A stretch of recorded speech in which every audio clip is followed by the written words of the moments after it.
বিসমিল্লাহির রহমানির রহিম। দর্শক, স্বাগত জানাচ্ছি নিউ ইয়র্কের আড্ডায়। নিউ ইয়র্কের আড্ডার উদ্বোধনী আড্ডা। আজকে আমরা নিউ ইয়র্কের সবার পরিচিত মুখ এবং আমাদের সবার শ্রদ্ধাভাজন কাজী শামসুল হক, তাকে দিয়ে আমাদের আড্ডা শুরু করব। নিউ ইয়র্কের আড্ডা আমরা করতে চাই যে গল্পে আড্ডায় অভিজ্ঞতা বিনিময়ের জন্যে। সেই অভিজ্ঞতা বিনিময়ের অংশ হিসেবেই আজকে উদ্বোধনী আড্ডাতে কাজী ভাইয়ের কাছ থেকে তার অভিজ্ঞতা জানবো। কাজী ভাই, আসসালামু আলাইকুম। ওয়ালাইকুম আসসালাম। স্বাগত। আমাদের দর্শকদেরকে যেমনটি বলছিলাম যে আমাদের উদ্বোধনী আড্ডা, আজকে আপনি হচ্ছেন আমাদের আড্ডার উদ্বোধক। প্রথম আড্ডা আজকে আপনার সাথে উদ্বোধন তো হয়ে গেল, বিসমিল্লাহ বলে যখন শুরু করা হলো। যখন দুটি তিনটি পত্রিকা ছিল তখন দৈনিক সংগ্রাম অনেক গুরুত্বপূর্ণ এবং খুব বড় একটি হাউস ছিল। সেই হাউসে আপনি শুরু থেকে 70 দশকটায় যে সময়টা বাংলাদেশের খুব টালমাটাল অবস্থা দিয়েছে, যে সময়টা আপনি দৈনিক সংগ্রামের চিফ রিপোর্টারের দায়িত্ব পালন করেছেন। এছাড়াও রেডিও সহ টেলিভিশন সহ আরও অন্যান্য পত্রপত্রিকায় কাজ করেছেন। বাংলাদেশ থেকে নিউ ইয়র্ক, সব গল্পই আমরা শুনবো।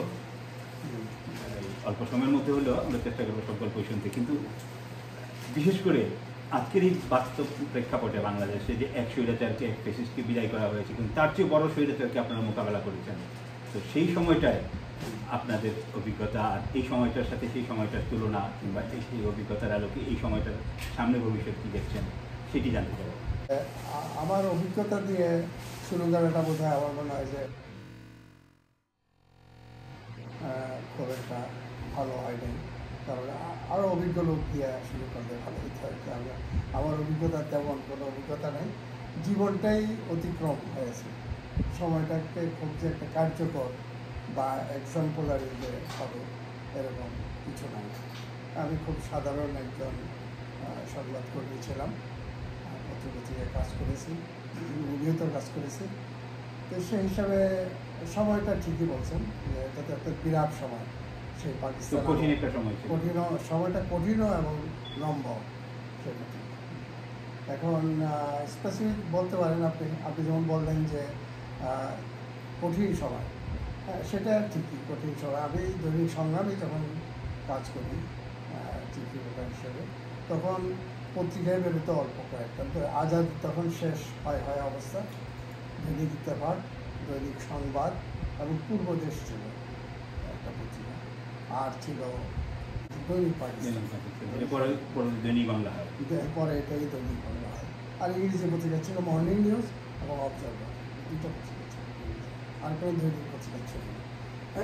পূর্বদেশে সম্ভবত, আমার ঠিক সময়টা মনে নেই, সম্ভবত আমাদের পরেই শুরু করেছে। তো আমি যে আজকের প্রেক্ষাপটে আপনার সেই অভিজ্ঞতা এবং আপনি দুটি স্বৈরাচারের বিদায় দেখেছেন, ওতপ্রোতভাবে ভূমিকা রেখেছেন, কাজ করেছেন আপনার অঙ্গন থেকে সাংবাদিক হিসেবে। এখন আপনি সাংবাদিকতা বজায় রেখেছেন। তো সেই সময়ের এই সময়ের পার্থক্য কী মনে করেন? একটা পার্থক্য তো আছে, বিরাট পার্থক্য, এবং সামঞ্জস্য আছে। সামঞ্জস্যের তখন তো আমরা স্বৈরাচার বলতে ইসলাম মার্শাল লকে আমরা বেশি বলতাম যে খুব বড় একটা অগণতান্ত্রিক সংঘ, যেমন আইয়ুব খানের সময়টা, সেই সময়টায় আমরা আসলে কাজ করেছি। ইয়াহিয়ার সময়টায় কাজ করেছি। তারপর আমরা স্বৈরাচার গড়ে উঠতে, বাংলাদেশ আমলে স্বৈরাচার গড়ে উঠতে দেখেছি। সেই সময়টা আমি দৈনিক সংগ্রামে ছিলাম, দৈনিক সংগ্রাম তখন বন্ধ ছিল, কারণ আমি একটা পত্রিকা বের করেছিলাম, সাপ্তাহিক শ্রমিক বার্তা। এটা শ্রমিক বার্তা মানে হলো শ্রমিক দল যে ছিল, শ্রমিক দল না, শ্রমিক লীগ। শ্রমিক লীগেরই একটা মুখপাত্র বলতে পারেন, কয়েকটা পত্রিকা ছিল। এটা গুলাম ইন্ডিয়া, তখন সে মূল ধারা থেকে সরে যান এবং শ্রমিক বার্তাটা তার পত্রিকা ছিল। তিনি তখন জেলে, এবং তিনি আমাকে পত্রিকাটা দিয়েছিলেন চালানোর জন্য। তো ওই দৈনিক শ্রমিক বার্তার থেকেই আমি জেলও কেটেছি এবং একটা বড় স্বৈরাচারকে মোকাবেলা করেছি। তো সেই সময় আপনি দৈনিক সংগ্রামে কাজ করতে গিয়ে আপনি একটি রিপোর্টও করেছিলেন এজ এ চিফ রিপোর্টার। আপনি রিপোর্টার থেকে সামলাতেনও, আবার নিজে একটি রিপোর্ট করেছিলেন যে শেখ মুজিবুরের মেয়াদ শেষ। এটা কিন্তু দৈনিক সংগ্রামে ছিল না, এটা ছিল শ্রমিক বার্তা। শেখ মুজিবের আমলটা আপনার রিপোর্ট, সেটা এটা আমার রিপোর্ট ছিল। এবং আমি দৈনিক ইয়েতে থাকতো, দৈনিক সংগ্রামে থাকতেও আমি অনেক যথেষ্ট রিপোর্ট করেছি এবং বাইলাইনও হয়েছে। আমার তখন সেই সময়ে আমাদের নিউজ এডিটর ছিলেন মীর নুরুল ইসলাম, আপনার নিশ্চয়ই নাম শুনেছেন। তিনি মানে খুব ভালো একজন সাংবাদিক ছিলেন, তার তার বুদ্ধ খুবই চমৎকার ব্যক্তি ছিলেন। তা আপনি যে ইয়েটা আর্টিকেলটা রিপোর্টে লিখেছেন, এইটা লেখার প্রেক্ষাপটটা বলেন, কেন লিখতে হলো? হ্যাঁ, সেটা বলি আমি তখন যখন নাকি শ্রমিক বার্তা বের করি, সাপ্তাহিক শ্রমিক বার্তা, তো শ্রমিক বার্তার ট্যাবলেট সাইজের পত্রিকা ছিল এবং প্রত্যেকটা লিড হতো, ব্যানারও হতো, আবার লিড ছোটো লিডও হতো, বিভিন্ন ধরনের হতো। তখন বেশ ভালো ভালো কয়েকটা করেছে। আরেকটা এটার আরও চমকপ্রদ ছিল বেগম মুজিবুর খান, এবং তার আগেও ছিল একদলীয় শাসন কায়েম আছে, এটাও একটা একদিন ছিল। মানে একদলীয় শাসন কায়েম হওয়ার আগে আপনারা আজ করতে পেরে এই রিপোর্টটা করেছেন? এই রিপোর্টটা করেছিল, এটাও একটা এবং তার কতদিন পরে একদলীয় মানে বাকশাল হয়ে গেল, বাকশাল মানে একদলীয় শাসন। এটা কতদিন পরে? আর তারপরে এটার আমার ঠিক সময়টা মনে নেই, অনেক দিনের কথা তো। একবারে তখন তো আমার খুবই তারুণ্য ছিল, আর এখন তো আমার একবারে একদম নয়ে পড়া পার্থিত্ব সময়, সেই বিরাট সময় তফাৎ। তো সেই সময় এটা যেমন ওইগুলি খুব স্পেকুলেটিভ নিউজই ছিল, কিছু কিছু তো ইনফরমেশন ভিত্তিতে ছিল, যেমন শেখ মুজিবুর মেয়াদ শেষ, সেটা ডেফিনিট একটা ইয়ার উপরে বক্তব্যের উপরে ছিল। যেমন সেই সময় এমন একটা 74 সালের কথা, এমন একটা দুর্ভিক্ষ আমল সময় চলতেছিল যে প্রত্যেকটা জিনিসেরই দাম দ্রব্য মূল্যটা এমন গিয়ে পৌঁছিল, মানুষের প্রত্যেক সীমার বাইরে চলে গেছে। দুঃশাসনটা কেমন ছিল? দুঃশাসনটা ছিল এরকম যে মানুষ যে রাতে ঘর থেকে বের হবে এটা চিন্তা করতে পারতাম না। কিন্তু আমি যখন জেলে গেলাম তখন আমি বুঝতে পারলাম যে আমি কত দুঃসাহসিক কাজ করেছি। আমি রাত বিরাতে বাইরে চলাফেরা করছি, এবং আমি এরকম একটা পত্রিকার সাথে এরকম একটা তুখর ধরনের পত্রিকা। যেমন কি বুঝতে পারলেন, মানে অনেক রিস্ক নিয়ে চলাফেরা করেছে। হ্যাঁ, রিস্ক নিয়ে চলা, এবং রিস্কটা কি মানে ওই যে জীবনের রিস্ক, মানুষ ধরে নিয়ে যেত, তার কোনো হদিস পাওয়া যেত না। এবং এই জন্যই তারা একটা বাহিনী তৈরি করেছিল। এখন তো বাহিনী ছিল, তার কন্যা শেখ হাসিনা যেটি করেছে হচ্ছে প্রচলিত যে বাহিনী, তাদের মধ্যে থেকে কাউকে দিয়ে করেছে। কিন্তু আমরা যেটি শুনেছি তখন আপনাদের সেই অভিজ্ঞতা আমাদের নেই, তারা এই কাজগুলো করার জন্য আলাদা একটা বাহিনী করেছিল। হ্যাঁ, লক্ষ্মী বাহিনী ছিল। এটা একদমই সম্পূর্ণ শেখ সাহেবের গুমখুনের জন্য, হ্যাঁ, তাকে প্রতিরক্ষা করার জন্য, তার শাসনকে রক্ষা করার জন্য করা হয়েছিল, এবং তোফায়েল আহমেদ সাহেব ছিলেন প্রধান। কিন্তু সেই লক্ষ্মী বাহিনী কিন্তু তাকে রক্ষা করতে পারেনি। আর শেখ মুজিবের মেয়াদ শেষ যে আমি লিখেছিলাম, তার মেয়াদ কিন্তু শেষই হয়ে গেছে। আপনার কি জেলে যেতে হয়েছিল এই রিপোর্টটির কারণে? এই রিপোর্টের কারণে, এইরকম 4টা রিপোর্ট ছিল আমার, এই 4টা রিপোর্টের কারণে আমার পত্রিকাটা বন্ধ হয়ে যায়, এবং তখন সব পত্রিকাই বন্ধ হয়ে যায়, আমারটাই না, শুধু সব পত্রিকা বন্ধ হয়ে যায়। 74 সালের কথা বলছি। 74 সালের কথা বলছি, এবং চরম দুর্ভিক্ষ চলতেছিল। তখন সাহস করে এই ধরনের কথা লেখা, এটা খুব ছিল। আমার স্ত্রী সবসময় আসার সময় সে আয়াতুল কুরসি করে ফুটিয়ে দিত আমাকে, এটা মানে মনে করতো যে এটা তাকে যদি রক্ষা করে, এরকম মনে করতো। এবং আমাকে নিয়ে খুব দুশ্চিন্তা ছিল। এবং যখন আমি শনিবার পত্রিকা বের হতো, শুক্রবারে পত্রিকাটা বের হতো শনিবারে, তো শনিবার সকালে আমি বাসায় আসতাম, তো আসার সময় একটা পত্রিকা হাতে করে নিয়ে আসতাম। ওই হেডিংটা দেখে সে অনেক সময় অজ্ঞাত হয়ে যেত। সেই সময় যখন বাহিনী বানিয়ে মানুষকে গুমখুন করা হচ্ছে, তখন আপনি যে দুঃসাহসিক কাজ করেছেন, এবং সেই বাংলাদেশের স্বাধীনতার পর পাকিস্তানি হানাদারের কাছ থেকে বাংলাদেশ মুক্ত করা বা স্বাধীন হওয়ার পর যখন মানুষ আশা করছিল যে নিজেদের মতো করে বাঁচবে, কিন্তু সেটি করতে পারেনি।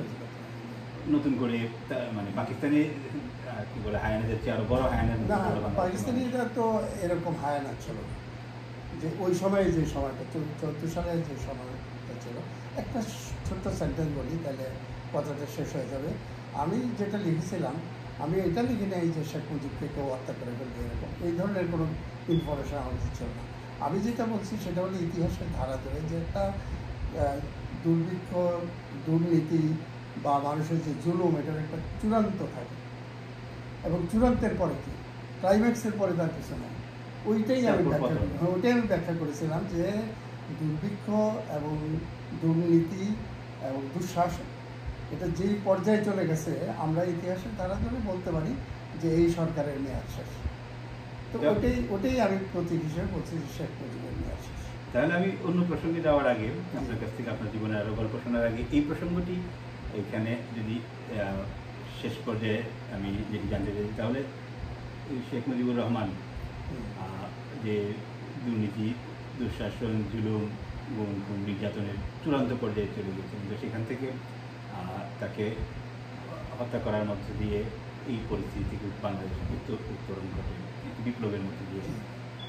এটি নিয়ে অনেকে বিতর্ক করেন, কিন্তু সেই বিতর্কে আমরা নাই গেলাম, কারণ গুম যখন চূড়ান্তে যায় তখন মানুষের মুক্তির জন্য মানে কোনো না কোনো একটা পথ তারা বেছে নেবেই, বেছে নেবে। তারপরে আবার কেন বাংলাদেশে এই তখন থেকে সেখানেই তো এই গুম খুন বন্ধ হয়ে যাওয়ার কথা ছিল, তারপরে আবার কেন বাংলাদেশে স্বৈরাচার ফিরে আসলো? হ্যাঁ, সেটা তো হলো না। সেটা না হওয়ার কারণে শেখ মুজিবকে জীবন দিতে হলো। এবং এটা তো এই না যে শেখ মুজিবকে কেউ আইসা তার সাথে জমি নেওয়ার শত্রুতা ছিল, এটার কারণে তাকে মেরে ফেলছে। আমি কথা বাড়াচ্ছি না, বলতেছি এটাও একটা ক্ষোভের বহিঃপ্রকাশ ছিল। তার যে পতনটা, এটা একটা ক্ষোভের বহিঃপ্রকাশ ছিল। তাকে জীবন দেওয়া সেটার জবাব দিতে হবে। তিনি হয়তো সেই সময়ে সেইভাবে আমারও যে কথাটা ছিল সেটাও উপদেশই ছিল, উপদেশ না, তার প্রতি সতর্ক করা, অনুরোধ করার মতো আর কি, যে চূড়ান্তে যখন মানুষ থেকে যায় তখন মানুষের আর কোনো পথ থাকে না। এটা আমি কথা বলতে চাই। এটার পরে কিন্তু আওয়ামী লীগ সরকার ক্ষমতায় আসে, তারপরেও ক্ষমতায় আসে। তারপরে ধরেন জিয়াউর রহমান সাহেব আসেন, এরশাদ সাহেব আসেন, আওয়ামী লীগ আবার ক্ষমতায়, এমন আওয়ামী লীগই বিভিন্নভাবে ক্ষমতায় ছিলেন বেশি সময় এবং অত্যন্ত প্রচণ্ড ইয়ের সাথে প্রতাপের সাথে ছিলেন। এবং শেষ সময়ে শেখ মুজিবুর রহমানের কন্যা যা করতেছিলেন সেটা তো আমার মনে হয় আমার বলার কিছু নেই, আপনারা আরও সুন্দরভাবে বলতে পারবেন। কিন্তু ভাষার দিলেই তো চাকচিক্য দিলেও লাভ হবে না। তার যে জুলুম, নির্যাতন, আয়নাঘর, বিভিন্ন জিনিস যেভাবে নীতি ছিল সেগুলিকে তো সে রক্ষা করেছে সব কিছু। আপনার কি মনে হয় যে শেখ হাসিনা তার পিতা শেখ মুজিবুর রহমানকেই অনুসরণ করেছেন? শেখ মুজিবুর রহমানের চেয়েও বড় বড় যারা ডিক্টেটর ছিল বিশ্বের, তাদেরকে তিনি স্টাডি করেছেন। তাদেরকে স্টাডি করে তিনি চেষ্টা করেছেন যে এর চেয়ে বেশি দিন কীভাবে বেঁচে থাকা যায়। যেমন মনে করেন যে ইরানের শাহ, তার চেয়েও বেশি দিন কীভাবে বেঁচে থাকা যায়, সাদ্দামের থেকেও বেশি দিন কীভাবে বেঁচে থাকা যায়, কোথায় তাদের ভুল ছিল সেগুলিকে উনি স্টাডি করেন। আমার ধারণা এটা, আমি এই ধরনের আমার লেখায় আমি প্রকাশ করেছি যে তার স্টাডিটা অনেক বড় ছিল, তার হোমওয়ার্ক অনেক বেশি ছিল, প্রস্তুতি অনেক বেশি ছিল, অনেক বেশি দিন পর্যন্ত তিনি থাকা এত দেখেনি। আপনি তো সেই শেখ মুজিবুর রহমানের আমল এবং শেখ হাসিনা আমল দুটিই পেয়েছেন, এবং সেই সময় আপনি একটি সাংবাদিক ছিলেন, এখন পর্যন্ত আপনি চালিয়ে যাচ্ছেন এবং সাংবাদিকতার সাথে। হ্যাঁ, সাংবাদিকতা মানে একজন সংবাদকর্মী হিসেবে আছেন, আপনি সমাজের সাথেই জড়িত আছেন। তো এই দুইয়ের মধ্যে আপনি দুটি সময় পেয়েছেন এবং এদের সাংবাদিক হিসেবেই পেয়েছেন, কাকে বেশি বড় স্বৈরাচার মনে হয়? আমি বড় ছোট বলবো না, আমি বলবো শেখ মুজিবুর রহমান সাহেব অনেক ভুল করেছেন, শেখ হাসিনা ভুল কম করেছেন সেই তুলনায়। কিন্তু মানে ভুল বলতে আপনি বলছেন যে তাদের স্বৈরাচারী হয়েও স্বৈরাচারিতার পথে এবং স্বৈর শাসনের পথে শেখ মুজিবুর রহমান যে ভুলগুলি করেছিলেন, যে ভুলের কারণে তাকে জীবন দিতে হয়েছে অতি অল্প সময়ের মধ্যে, 3 বছরের ওনার শাসন না, শেখ হাসিনা তার চেয়েও বেশি সাহসিকতার সাথে এবং নির্ভুলভাবে চালিয়ে যাচ্ছিলেন। তবে আপনি যে ছোট বড়ের কথাটা বলছেন না, এটা কিন্তু আমার কাছ থেকে জবাবটা আপনার নেওয়া ঠিক হবে না, আপনার অপেক্ষা করতে হবে ইতিহাস থেকে নেওয়ার জন্য। কারণ এই ধরনের যে সিদ্ধান্তটা ইতিহাস দেয়, এটা আমার মতো ছোটোখাটো মানুষ আমরা সিদ্ধান্ত দিতে পারবো না, আমরা ইতিহাসটা রচনা করবো না, আমরা ঘটনাগুলিকে বর্ণনা করে যাব। ইতিহাস সেখান থেকে শিক্ষা নেবে, ইতিহাস সেখান থেকে উপাদান সংগ্রহ করবে এবং ইতিহাস তৈরি হবে। এবং শেখ হাসিনা যেটা হয়েছিল, শেখ হাসিনা বেশি সাহসিকতা, পরিচয় দিয়েছিলেন, যেই কারণে দমন নিপীড়নের ক্ষেত্রে।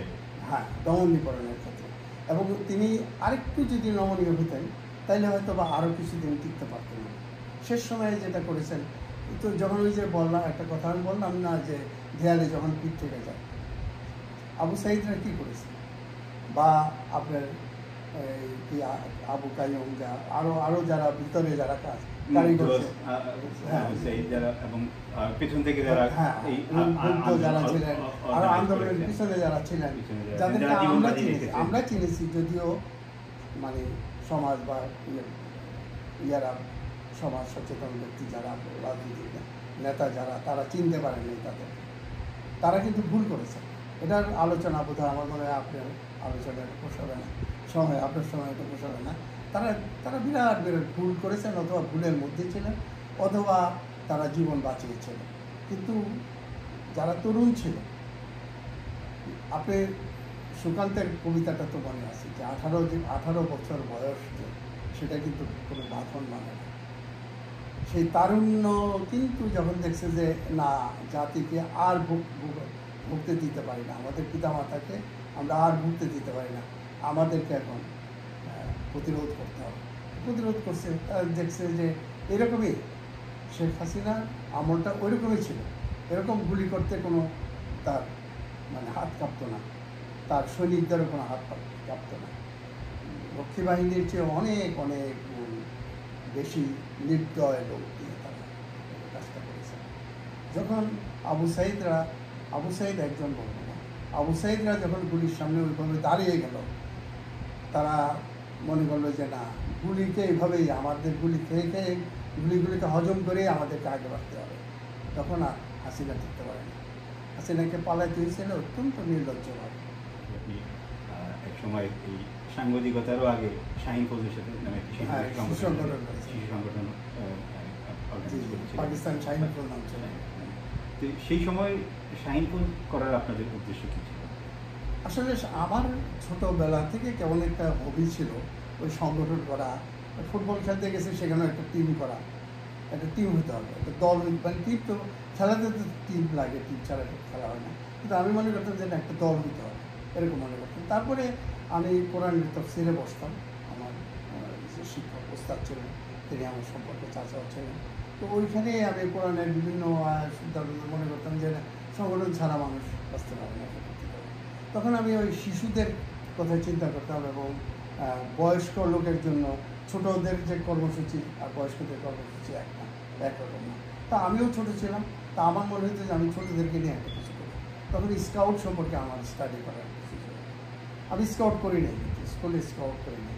তো আমি স্কাউট সম্পর্কে আমি স্টাডি করার পরে চিন্তা করলাম যে না, এটাই তো একটা সংগঠন যেটা নাকি জীবনমুখী, জীবনের সব কিছুকে ট্রেনিং দেওয়া তুলে ধরবে।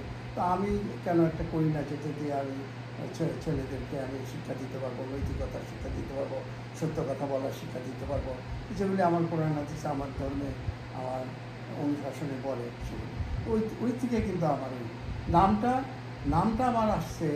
আমি ওই যখন আমি কুমিল্লা ছিলাম তখন আমি সত্য সন্ধানী নাম দিয়ে করেছিলাম। যখন ঢাকায় আসলাম আমি একজন খুবই বড় একজন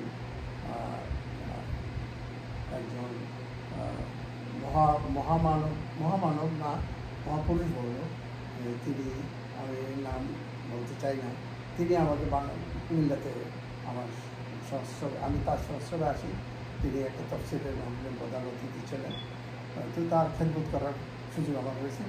ওই সময় তিনি আমাকে বললেন যে আমাকে সব জিজ্ঞেস করলেন, পরে উনি আমাকে ঢাকায় নিয়ে আসেন। ঢাকায় আনার পরে আমি খুব সংক্ষেপ করতেছি, কবি ফরুক আহমদ সংস্থায় আসা। ফরুক আহমদ বললেন যে হ্যাঁ ঠিক আছে, এটা তুমি করতে পারো, কিন্তু এটার নাম হবে শাহিন ফৌজ। নামটা কবি ফরুক আহমেদের। হ্যাঁ, ফরুক আহমেদ। তিনি একটা কবিতাও লিখলেন, শাহিনের শুধু উচ্ছে পুচ্ছ নারিয়া ওরা, জানে না শাহিন হীনতার হার, তুচ্ছ মাটিতে ওরা।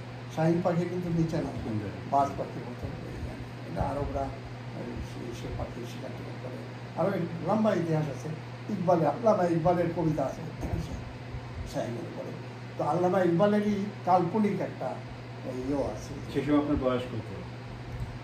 এই তো একটা মুশকিলে ফেলে দিলেন। আমি না ডায়েরি লিখি, না বয়সের কথা মনে রাখি, না সন্তান। হ্যাঁ, তখন আমার ঘরের মনে করেন যে কৈশোর, হ্যাঁ যৌবন। কৈশোর, আমি 18 পার করেছি তখন। আমি আপনার কাছ থেকে যেহেতু আমি জেনেছি আপনার এবং আমি যেটা জানি সেটা দর্শকদের জানার একটা উদ্দেশ্য আছে। সেই উদ্দেশ্যটা হচ্ছে যে শাহিন ফৌজ যেটি আপনারা করেছেন সেটি তো একটা উদ্দেশ্য নিয়ে করেছেন জি। এবং সেই উদ্দেশ্যটা আপনি যতটুকু বলেছেন যে সেটাকে অর্গানাইজ করা এবং তাদের মধ্যে একটা শিক্ষা শিক্ষা ওই সময় থেকে তাদেরকে গড়ে গড়ে তোলা একটা শিক্ষা দেওয়া। একটা জাতি তৈরি করার জন্য একটা সেই শাহিন ফৌজের মানে কার্যক্রমটা মানে কতদিন টিকে ছিল বা এখন পর্যন্ত পরবর্তীতে কন্টিনিউ করেনি কেন? হ্যাঁ, কন্টিনিউ করেনি এই কথা আমি বলতে পারবো না, কিন্তু শাহিন ফৌজটা এই নামে আর টিকে থাকে না।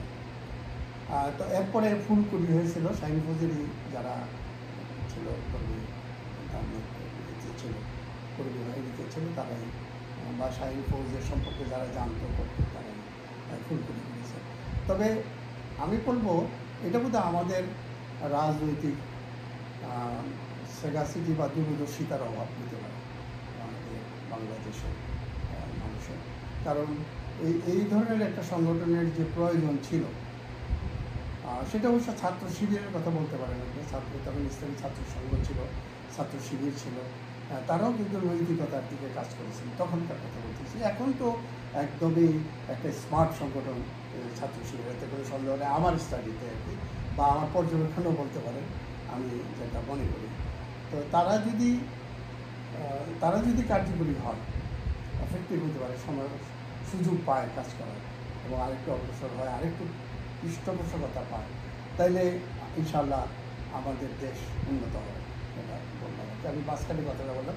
তবে আমি মোট কথা এটাই বলবো যে সেই সময় হয়তো ওই ধরনের সংগঠনগুলি পৃষ্ঠপোষকতা পায়নি সুন্দরভাবে, সঠিকভাবে।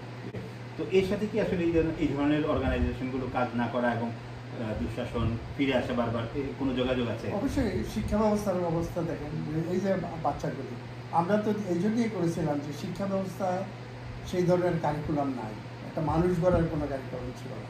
সেখানে যেমন মনে করেন যে খুব প্রসিদ্ধ, আপনার ওই অনেক ওয়াইজিরা ওয়াজ করার মধ্যে বলে যে আমাদের তো অঙ্কই শিক্ষা দেওয়া হয় মিথ্যার উপর, যে কীভাবে চুরি করতে হবে, কীভাবে সুদ খাইতে হবে, কীভাবে ধোকা দিয়ে পয়সা নিতে হবে, যে এই দরে দুধ কিনলো আর এই দরে বিক্রি করলো কিন্তু এত লাভ করলো, তাহলে কত পানি মিশাইলো, কত কেজি দুধে মানে কত শের দুধে কত শের পানি মিশাইলো। এই যে পানি মিশানোটাও যে একটা অঙ্কের অংশ, পানি মিশানোটা যে একটা লাভ করার অংশ, এই জিনিসটা যখন মাথায় ঢুকিয়ে দেওয়া হয়, তাহলে সেই শিক্ষা ব্যবস্থা তো মানুষ করতে পারে না। সেখানেই শাহিন ফৌজের প্রয়োজন ছিল। আমি আবার আসি যে আপনার শাহিন ফৌজ করা, এরপর সাংবাদিকতা করা, সেখান থেকে আপনি আপনাকে এই দেশ ছেড়ে বিদেশে চলে আসতে হলো। এটা আরেকটা দুঃখের কাহিনী। সংক্ষেপে শুনি। এটা খুব সংক্ষেপে বলা যাবে না, তবে যাই হোক, আপনি ধরে নেন এটাই যে আমি রুজি রুটির জন্যই চলে আসছি আমেরিকার, চলে আসছি। এটা কি আপনার অভিমানের কথা? না, ওটা তো অভিমানের কথা। দেশে তো থাকতে পারি নাই, কাজ তো করতে পারি নাই। কাজ যখন করতে পারি নাই, তো আমি হয়তো ধরেন সাহসী পদক্ষেপ দিচ্ছি। আমি ওই রকম লিখছি যে শেখ মুজিবুর আসে, তবে একদলীয় শাসন কায়েম হচ্ছে, এগুলো তো আমি তখন লিখছি যখন নাকি আমার অতটা বুঝ হয়, বিবেচনা হয়নি, একটা রিস্ক নিয়েছিলাম তখন। কিন্তু এইরকম রিস্ক নেওয়ার মতো টিমদের তৈরি হতে হয় যে কোনো সময় জিনিসে। যেমন এই যে বললাম যে খেলাধুলা টিম ছাড়া তো খেলা হয়, আপনি একা তো খেলতে পারবেন না, তো একা কিছুই করা যায় না। তো আমার মতো লোক হয়তো ছিলেন, তারা হয়তো অন্য লেভেলে কাজ করতে চাইবেন, কিন্তু আমি যেই লেভেলটাকে নিয়ে যেইভাবে চিন্তা করতেছিলাম সেইভাবে হয়তো কেউ চিন্তা করতেছে, বা আমার ভুল হতে পারে, আমি তাদের সাথে মিশতে পারিনি, সেই স্রোতের সাথে মিশতে পারলেও কাজ হতো হয়তো মিশতে না পারার কারণে আপনি অনেকটা করে ছিটকে পড়েছি এটা। এবং এখানে এসে কিন্তু আমি আমার ধারাটা ছাড়িনি, আমি যখনই সুযোগ পেয়েছি তখনই কিন্তু আমি আপনার মতো করে কাজ করি। আমি পত্রিকা আমরা জানি এখানে এখন সময় পত্রিকা নিউ ইয়র্কের মানে একটি অনেক প্রাচীন প্রসিদ্ধ পত্রিকা, সেই পত্রিকা আমি ট্যাবলয়েড সাইজে এই পত্রিকাটা বের করেছিলাম এবং সেটা নিয়ে এবং এখানে অনেক কাজ করতেছে। মানে বাংলাদেশের অনেক খ্যাতিমান সাংবাদিক এখানে কাজ করেছে। আমার সাথে আমাকে হেল্প করছেন আর কি তারা আমার উস্তাদ। কারা কারা আসলে কাজ করেছেন এরকম তাদের খ্যাতিমান? কাজ করার মধ্যে ধরেন মনে করেন যে আমি একদম বয়োজ্যেষ্ঠ মধ্যে মনে করি আমাদের মঞ্জুর আহমদ সাহেব, উনি দৈনিক পাকিস্তানেরও চিফ রিপোর্টার ছিলেন, দৈনিক বাংলারও উনি দুটো সিটি এডিটার এরকম ছিলেন। উনি আমার সহযোগী ছিলেন। আমি দৈনিক সংগ্রামের চিফ রিপোর্টার ছিলাম, তো আমাদের বাইরে শুধু উনি আবার এখানে আসার পরে আমার সহযোগী হয়েছে, আমার একজন। আমি তার কাছ থেকে শেখার সুযোগ পেয়েছি। আসলে তো আমি সাংবাদিকতা তো আর ওইভাবে প্রাতিষ্ঠানিকভাবে শিখে নেই। আসিফ নজরুল জানেন, ডক্টর আসিফ নজরুল, তিনিও আমার সাথে আমাকে সহযোগিতা করেছেন, আমরা একসাথে কাজ করেছি। আপনি মিনার মাহমুদের নাম শুনেছেন? মিনার মাহমুদ দুই ধারার সবাই হ্যাঁ, মিনার মাহমুদ এখানে এসে জড়ো হয়েছে। এবং মিনার মাহমুদ আমার একজন খুব ভালো শিক্ষক ছিলেন। আমি তার কাছে অনেক কিছু শিখেছি এবং শেখার কিছু ছিল তার কাছ থেকে। এবং নিঃসন্দেহে মেধাবী, এটা অন্য, হ্যাঁ। কিন্তু আপনি কিছু মনে করবেন আমি বললাম যে মানে ভিন্ন দুই ধারার মানুষ হ্যাঁ, এখানে আমার কাছে কিন্তু যুক্ত বিভিন্ন হয়েছে। ধারা মনে হয় নাই। আর দুনিয়াটা তো একটা দুনিয়া, মানুষ কিভাবে চলবে এটা সেই সিদ্ধান্ত নেবে। তো মানুষের কাছে যদি পথ না থাকে তাহলে তো মানুষ চলবে, সে যেটা পায় এটা দিয়ে চলবে। মিনার মাহমুদের মতো লোক যদি আমার যে ধারা, যদি মনে করেন যে আমি একটা অন্য ধারা, আমি নামাজ পড়ি, আমি রোজা রাখি, আমি নামাজ পড়ার জন্য বলি, বিশ্বাসী মানুষ আমি, তো সে যদি এটার সন্ধানটা পেত তাহলে হয়তো সেও আমার চেয়ে ভালো হতে পারতো, অবশ্যই নিঃসন্দেহে ভালো হতে পারতো। মোবাইদুর রহমান সাহেব আপনি চেনেন, আমি তো ওনার সাথে ইনকিলাবে কিছুদিন কাজ করার সুযোগ হয়েছে। উনিও আমার সাথে কিছুদিন আমাকে হেল্প করেছেন, সাহায্য করেছেন, কাজ করেছেন। আনোয়ার হোসেন মঞ্জু, উনি খ্যাতিমান সাংবাদিক, উনিও আমার সাথে কাজ করেছেন। তো কাজ করছি, আমি অনেকের সাথে কাজ করার সুযোগ পেয়েছি। নিউ ইয়র্কে এসেও আপনি আপনার কাজ চালিয়ে গেছেন, কিন্তু হয়তো মানে বাংলাদেশে আপনি যে ওয়েতে বা যে পর্যায়ে কাজ করতে গেছেন সেটি মানে পারেননি কিংবা সেই সুযোগ পাননি বলে আপনি আমি এসে বলতেছিলাম, সময় নেই, আমি নীরুল ইসলামের কথা বলছিলাম। নীরুল ইসলামের আমার একদম হাতে কলমে আমি তার সাথে কাজ করেছি। এবং উনি যখন দৈনিক সংগ্রাম বের হয় তখন সৌভাগ্যক্রমে যারা উদ্যোক্তা ছিলেন তাদের অনেকের সাথে আমার ভালো পরিচিত ছিল। এটাও শাহিন ফৌজের বদৌলতে, কবির ফটোর আমাদের বদৌলতে। তো তারা আমাকে বললো যে একজন নিউজ এডিটর আমাদের দরকার। আমি ঝট করে নীরুল ইসলামের কাছে চলে গেলাম, কারণ উনি আমার ওই যে ছোটোবেলার লেখা, উনি সবুজের পাতা নামে দৈনিক ইতিহাসে একটা পাতা করতেন।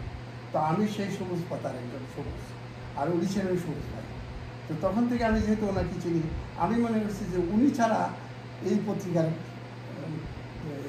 কেউ পায় নিউজ এডিটর। তো উনি নিউজ এডিটর ওনার সাথে কাজ করছে। তো দেখেন আমার একটা বিরাট সৌভাগ্য যে আমি বাংলাদেশেও অনেকের সাথে ভালো সাথে কাজ করার সুযোগ পেয়েছি। তাহিরুদ্দিন ঠাকুর আমার কুমিল্লার ওস্তাদ ছিলেন সাংবাদিকতায়। তিনি যখন অবজারভারের কুমিল্লার প্রতিনিধি ছিলেন তখন তার কাছেও আমি অনেক শিক্ষা পেয়েছি। কারণ কুমিল্লা থেকে একটা আমোদ নামে একটা পত্রিকা বেরোয়, ওই পত্রিকার সম্পাদক ছিল ফজলের রাব্বি। ওই রাব্বি ভাইও আমার একজন গুরু ছিলেন। তা আমার সুযোগ পাইছি, শেখার সুযোগ পাইছি এইভাবে আর কি, ভালো। এবং আপনার কাছ থেকেও আমরা আরও নিউ ইয়র্কে যারা তরুণ বয়সে সাংবাদিকতা করেছেন বা এখানে সাংবাদিকতা শুরু করেছেন কিংবা বাংলাদেশে তরুণ বয়সে সাংবাদিকতা করেছে, কোনো কারণে হোক দেশান্তরী হতে হয়েছে, তারা অনেকেই আপনার সাথে কাজ করেছেন এবং আপনার কাছ থেকে আবার তারা শিখেছেন। হ্যাঁ, তারা কতটুকু শিখেছেন আমি জানি না, কিন্তু তাদের কাছ থেকে আমি অনেক তারুণ্য পেয়েছি এবং তাদের কাছ থেকে আমি অনেক শিখেছি। আপনি বিনয়ী মানুষ, এটি আপনার বিনয়, কিন্তু আপনার কাছ থেকে অনেকে শিখেছে, আমি শিখেছি এবং অনেকেই এই মানে আপনার অভিজ্ঞতা থেকে অভিজ্ঞতা ধার নিয়ে তারা অভিজ্ঞ হয়েছে এবং অনেক কিছু করছে নিউ ইয়র্কে, আমি জানি। আমরা মোটামুটি আপনার সাথে গল্প আড্ডা শেষ করতে চাই। আবারও প্রসঙ্গ সেটি নিয়ে যেতে হচ্ছে যে তাহলে কি আপনি মনে করেন যে এই কারণে যে নার্সিং বা যেই দূরদর্শিতার অভাবের কারণে শেখ মুজিবুর রহমানের দুঃশাসন থেকে বাংলাদেশ বেরিয়ে এসে আবার শেখ হাসিনার দুঃশাসনে পড়েছে, এখনও সেই মানে অভিজ্ঞতা কাজে না লাগানো কিংবা সেই দূরদর্শিতার অভাবের কারণে কিংবা তাদের সেই চিন্তার না থাকার কারণে আবারও কি বাংলাদেশ মানে সেই পথে যেতে পারে আপনি মনে হয়? আবিদুর রহিম, আপনিও কিন্তু একজন সিনিয়র সাংবাদিক। আপনিও তো অনেকটা পথ পাড়িয়ে আসছেন। আপনি বাংলাদেশের বিভিন্ন দৈনিকে কাজ করেছেন এবং টেলিভিশনেও কাজ করেছেন, আপনি বাংলা ভিশনে। তো আপনি আসলে এখানেও কাজ করতেছেন, আপনি জগতের সাথে, লেখালেখির সাথে এবং মিডিয়ার সাথে আছেন। এখন সোশ্যাল মিডিয়াটাও হলো সবচেয়ে একটা ওপেন মিডিয়া, নতুন একটা চ্যালেঞ্জিং ইয়ে সব কিছু। তা আপনি কাজ করতেছেন, আপনি কিন্তু সিদ্ধান্ত কিন্তু দিয়ে দেবেন। আপনি বলে ফেললেন যে কারণটা এটাই। আমি বললেও আরও একটু সময় নিয়ে বলবো হয়তো, যেহেতু আমি সুন্দর করে সাজিয়ে বলতে পারবো না। তা আপনি বলে ফেললেন যা কিছু ঘটছে বা যা কিছু আশঙ্কা হইতেছে, আমি হয়তো তখন লিখেছি যে শেখ মুজিবুর রহমান, শেখ হচ্ছে বেগম মুজিব ঘুষ খান, এইসব কথা, দুর্নীতির কথাই লিখছি। এবং যেখানে বেগম মুজিব ঘুষ খান সেখানে দুর্নীতির কথাই ছিল ওখানে। এখন যদি আমাদের নেতৃবৃন্দ এবং আমাদের যারা নাকি রাজনৈতিক নেতৃবৃন্দ আছেন, বিভিন্ন দলের নেতারা আছেন, বিভিন্ন লেভেলে কাজ করছেন, তারা যদি এই সতর্কতা বাণীটা বা আপনিও যে বিভিন্নভাবে লিখতেছেন সেগুলি যদি গ্রহণ না করে, তাহলে আরেকটা দুঃসময়টা আসবে। স্বাভাবিক, ইতিহাসের ইয়েটাই এরকম।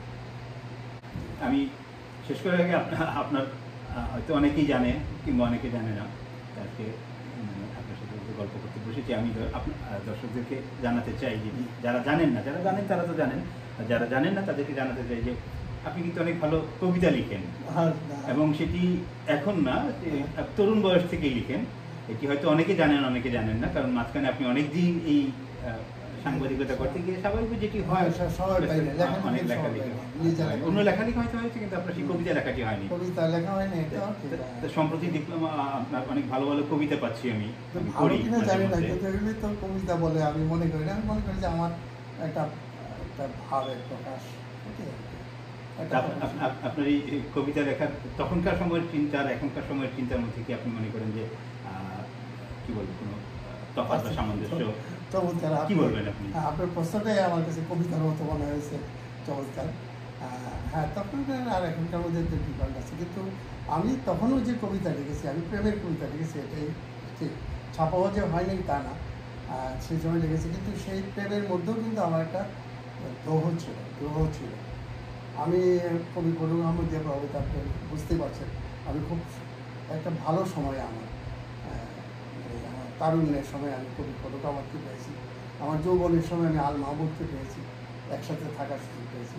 কাজেই আমার কবিতার মধ্যে কিছু দ্রোহ ছিল, আমার কবিতার মধ্যে কিছু আহ্বান ছিল, আমার কবিতাতে কিছু মেসেজ ছিল। তখন সেই প্রেমের মধ্যে দিয়ে আমি সেটাকে প্রকাশ করার চেষ্টা করেছি। এখনকার কবিতার মধ্যে আমি সেটা আরেকটু স্পষ্ট হয়ে গেছে। এখন আর আমি এটা ওই যেমন রূপক কথায় উপমা দিয়ে আমি আর বলি না, এখন সরাসরি আমি বলি। আমি এখন সরাসরি আমি বলি যে আমি খোদার সৃষ্টি কথাটা আমি বলি, যে সেটা বলতে, তখন আমি খোদা শব্দটা বলতাম না, এটা বলতে পারি। আমি তখন বলতাম আমাতেও মজদুতে তফাৎ অনেক, তবুও দেখা হলে বলবো আমার সমব্যথী। ওইভাবে তখন বলতাম, কিন্তু এখন আর ওই রূপ বা আপনার ইয়ে যে কী বলবো যে রোমাঞ্চ দিয়ে বলি, এখন স্পষ্ট বলি।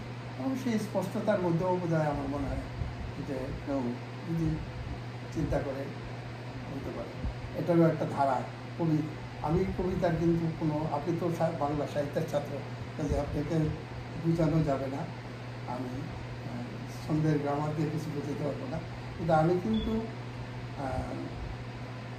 অন্তমিল ছাড়া লিখি, কথাগুলো এটা ঠিকই, কিন্তু আমি গদ্যই লিখি।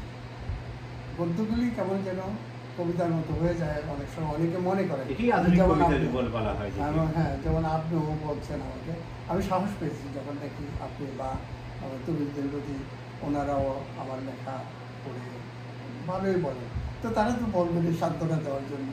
তা এই সমস্ত গুরুজনদের কাছ থেকে আমি সাহস পাই, লেখার স্পর্ধা পাই। তবে আমি এখন স্টপ করেছি, কারণ অনেক কবি বলে ফেলে আমার কবিদের। তো আমি ওইটার কথাটা শুনতে চাই। কবি হতে রাজি না? কবি হতে রাজি না।